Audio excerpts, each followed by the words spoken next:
তো বন্ধুরা, আমরা এবারে গাড়িতে মালপত্র বেঁধে ফেলছি। মালপত্র বাঁধা হচ্ছে, আমাদের ড্রাইভার বাবু মালপত্র বেঁধে ফেলেছে। এইবারে আমরা রওনা দিলাম সারিসুয়া ওয়াটারফলস উদ্দেশ্যে।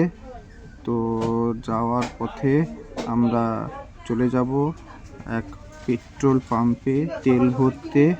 তেল ভরার পরে আমরা রওনা দিচ্ছি। এবারে আমরা রাস্তায় যাওয়ার পথে পথে দেখা হয়ে গেল আমাদের এক বন্ধুর সঙ্গে, যে আমাদেরকে রাস্তা দেখিয়ে নিয়ে যাচ্ছে। রাস্তাটা জ্যাম ছিল।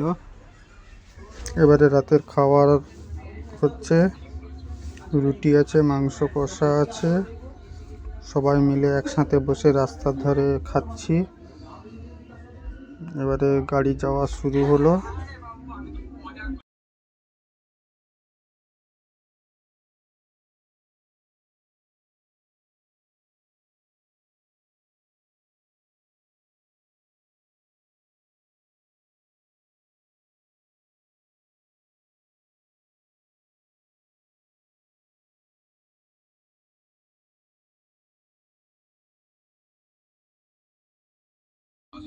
এবারে আমরা হাইওয়ের উপর পৌঁছে গেছি। হাইওয়ে বালেশ্বরের কাছাকাছি আমরা পৌঁছে গেছি।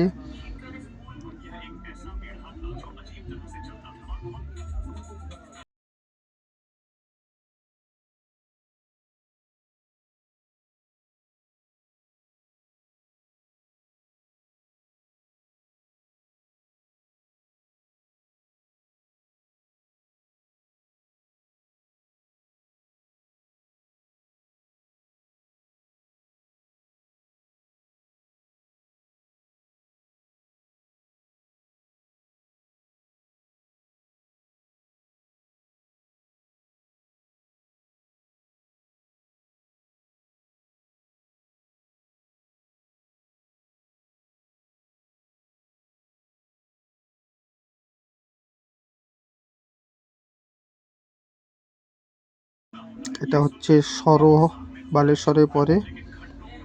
এরপর এখান থেকে আমরা অন্য রাস্তায় ভেঙে যাব। ওখান থেকে 80 কিলোমিটার ওটা ভেতরে রাস্তায় ভেঙে যাওয়ার পরে আমরা সারিসুরা ওয়াটারফলসের কাছাকাছি পৌঁছতে যাচ্ছি। সকাল হচ্ছে, সকাল হতে হতে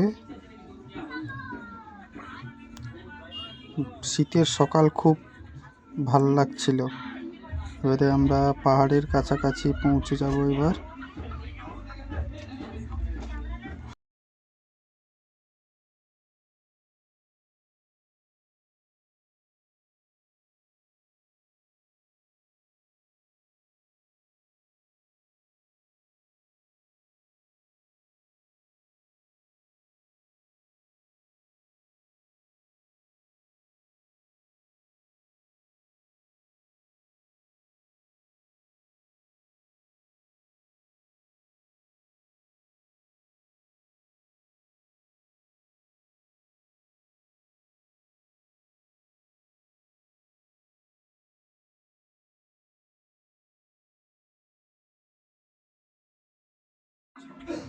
ফাইনালি আমরা পাহাড়ের কাছে পৌঁছে গেছি। এবারে আর সামান্য বাকি আছে।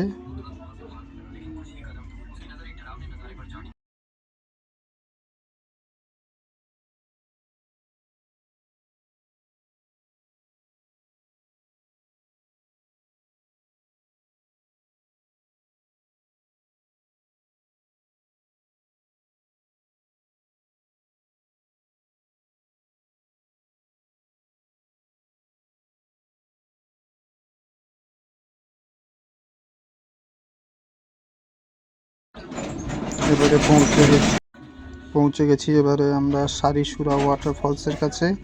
এবারে এখানে সকালের ভিউটা এবং আকাশের যে পরিবেশ, সঙ্গে পাহাড়ি রাস্তা, অসাধারণ। জায়গাটা না দেখলে তোমরা মিস করবে। তোমরা যদি কোনো দিন এখানে আসো, বর্ষাকালে আসার চেষ্টা করবে, দিলে এখানে ঝর্নার ভিউটা বেশি দেখতে পাওয়া যায় বর্ষাকালে। যেহেতু শীতকালে ঝর্নার জলটা একটু কম থাকে, অল্প অল্প করে জল থাকে, এবারে ওপর থেকে পুরো খাদানের ছবিটা দেখাচ্ছি, দেখো পুরো খাদানের পুরো প্রাকৃতিক পরিবেশটা অপরূপ সুন্দর লাগছে।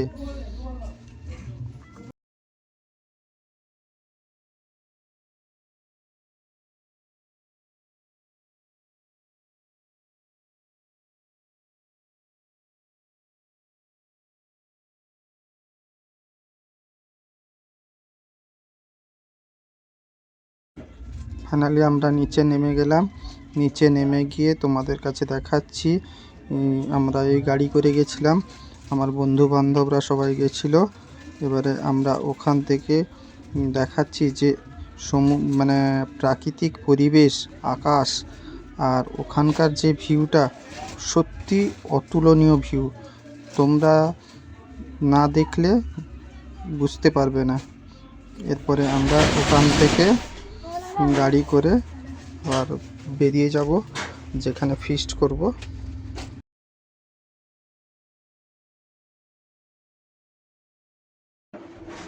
ফাইনালি আমরা পৌঁছে গেছি। এখানে আমাদের রান্না বান্নার জন্য সব কিছু কাজ শুরু করে দিয়েছি।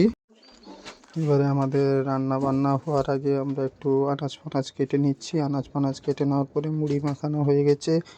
মুড়ি মাখানো হয়ে গেছে আমাদের টিফিন সকালবেলা। এই যে রান্না হবে, বাউল মাছ আছে, ইলিশ মাছ আছে, আমুদি আছে, পাটিয়া আছে, এটাকে ফ্রাই হবে। আর মাছের তেলের চচ্চড়ি হবে। মাছের তেলের চচ্চড়ি রান্না হয়ে গেছে। রান্না করার পরে আমাদের ব্রাহ্মণ ঠাকুর রান্না করছে। রান্না করার পরে তোমাদেরকে দেখাচ্ছি, এই যে আলু ফালু কাটা হয়েছে, মাছের ঝোল হবে। এবারে ইলিশ মাছের ভাপা রান্না হয়ে গেছে। এবারে আমরা খেতে বসে গেছি, সবাই মিলে খাচ্ছি। এখানে ড্রাইভার দা আছে, উৎপল দা আছে, বাবুদা আছে।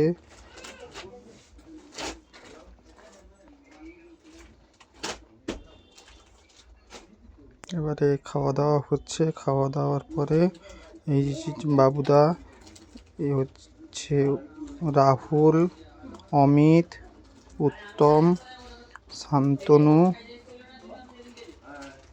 আর সঙ্গে তো আমি আছি তোমাদের সাথে।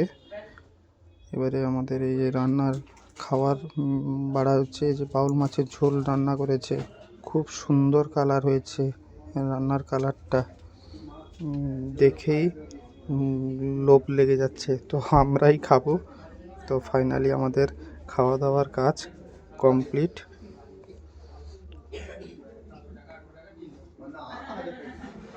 তোমরা ওখানে গেলে খুবই আকর্ষণীয় জায়গা, মনোরম পরিবেশ। তোমরা অবশ্যই এখানে এসো, খুব ভালো লাগবে।